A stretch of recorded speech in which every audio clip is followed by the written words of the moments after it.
माँ के आंसू। राधा बहन का इकलौता बेटा अमेरिका में रहता था।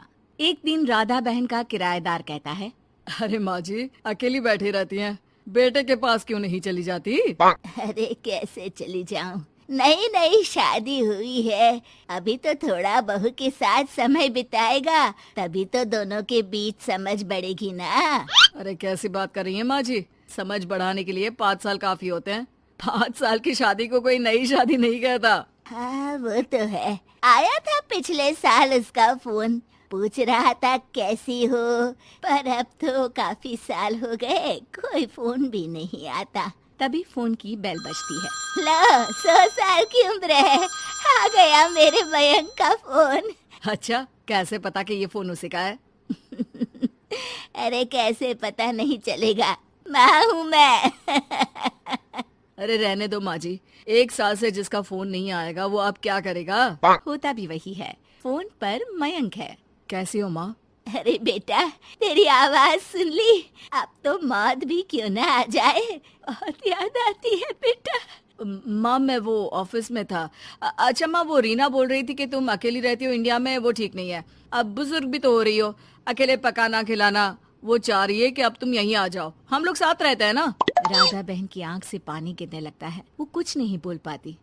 माँ हेलो, सुन रही हो ना माँ? हाँ बेटा, तेरे साथ रहूंगी, सुबह शाम तुझे देखूंगी, और क्या जीवन में है तेरे पापा के जाने के बाद। तभी बीच में बेटा माँ को रोक देता है। हाँ हाँ ठीक है माँ, तो मैं आता हूँ अगले हफ्ते तुम्हें लेने के लिए। राधा बहन को तो मानो बुढ़ापे में किसी ने पंख दे दिए हो। उड़ी जा रही थी पूरे मोहल्ले में। अरे वो मयंक आ रहा है, अब तो अमेरिका जा रही हूँ मैं, वहीं रहूंगी। अच्छा है मौसी, आपका जीवन देखकर तो मुझे भी रोना आ जाता था। कोई बात नहीं मौसी, देर से ही सही, सब अच्छा होने वाला है अब। राधा बहन दौड़ दौड़ कर सामान ला रही थी। अरे इतना सामान तो 2 साल में भी कभी नहीं खरीदा जो 2 दिन में लिए जा रही हो मौसी। अरे बेटा आ रहा है ना अमेरिका से। अच्छा अच्छा, तो पकवान बनाने की तैयारी चल रही है? हाँ बिल्कुल, उसको बेसन के लड्डू बहुत पसंद है।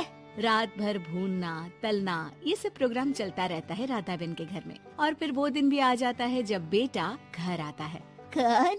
माँ मैं मयंक। ये घर का क्या हाल बना रखा है, न सफाई न धुलाई, कैसा लग रहा है ये घर? घर तो ऐसा ही था बेटा, हमेशा से, बस तू थोड़ा कमजोर लग रहा है। क्या हुआ बेटा? ये कमजोर नहीं, फिट होता है माँ। वैसे और बता, क्या हाल है तेरे? बेटे के मुंह से हाल पूछने का अंदाज भले ही फॉर्मेलिटी वाला हो, लेकिन राधा बहन की आंख फिर भर आती है। अरे यार, ये तुम्हारी हर बात पर रोने की आदत न जाने कब जाकर खत्म होगी।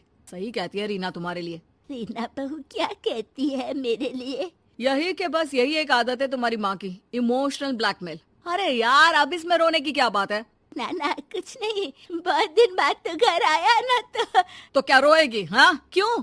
अच्छा ये ले, तेरे लिए रात भर बैठकर ये बेसन के लड्डू बनाए हैं, और ये अचार तुझे बहुत पसंद है ना? पसंद है नहीं माँ, पसंद थे।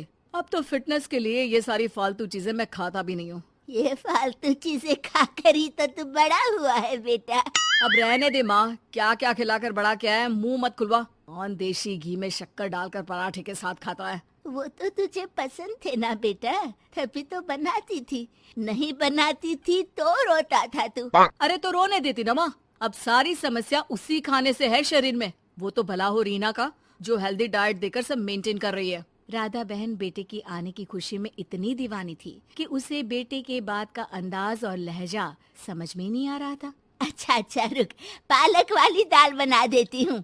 रहने दे माँ, मैं होटल से ऑर्डर कर देता हूँ। इतने साल बाद होटल का खाना, माँ के खाने की याद नहीं आती थी। अरे माँ, फिर इमोशनल डायलॉग, प्लीज माँ। अच्छा सुन, बहुत कम वक्त है हम लोगों के पास, जल्दी जल्दी सारी पैकिंग कर ले। और हाँ, इस घर को बेचना होगा। कैसी बात कर रहा है? तेरे पापा और मैंने एक एक पाई जोड़कर इस मकान को बनाया था। हाँ पर तू जा रही है ना, फिर कौन मेंटेन करेगा? कैसे क्या होगा माँ, मैं तो अब इंडिया आऊंगा भी नहीं। बेटा तो सो जाता है, लेकिन माँ घर का एक एक कोना घूम घूम कर देखती है। सही बात है, क्यों मोह माया जोड़ रही हूँ मैं इस घर से? आखिर बेटे के साथ रहना ही तो होता है हर माँ बाप को। लेकिन इनकी यादें हर एक कोने में है। खैर, औने पौने दामों में घर को बेच बेटा और माँ एयरपोर्ट के लिए रवाना हो जाते हैं। माँ यहीं बैठ, मैं अभी आया। नहीं नहीं बेटा, मैं साथ रहूंगी, पहली दफा आ रही हूँ ना। अरे माँ, टिकट, बोर्डिंग, सामान, चेक इन, 10 काम है, करके आ रहा हूँ ना। ठीक है, जल्दी आ जाना, यहाँ घबराहट होती रहेगी। बेटा माँ को समझाकर चला जाता है। माँ बैठी रह जाती है लेकिन बेटा आता ही नहीं। एयरपोर्ट के लोग बताते हैं कि इस नाम का लड़का तो कब का अमेरिका की फ्लाइट लेकर उड़ चुका है। माँ किसी तरह अपने बीके हुए मकान में ही आ जाती है। मुझे कुछ दिन रहने दो, पता नहीं क्या हुआ, हो सकता है कोई मजबूरी हो बेटे की। नया मकान मालिक कहता है। अरे माँ जी, कमरा तो मैं आपको दे दूँ, पर भाड़े का क्या? पति की पेंशन भी है भैया। ठीक है, आप आराम से रहिए, लेकिन एक बात बताइए, आप किसी रिश्तेदार के घर क्यों नहीं चली जाती? अरे कैसी बात कर रहे हैं आप, मेरा बेटा कभी भी आ सकता है। अगर मैं उसे यहाँ नहीं मिली तो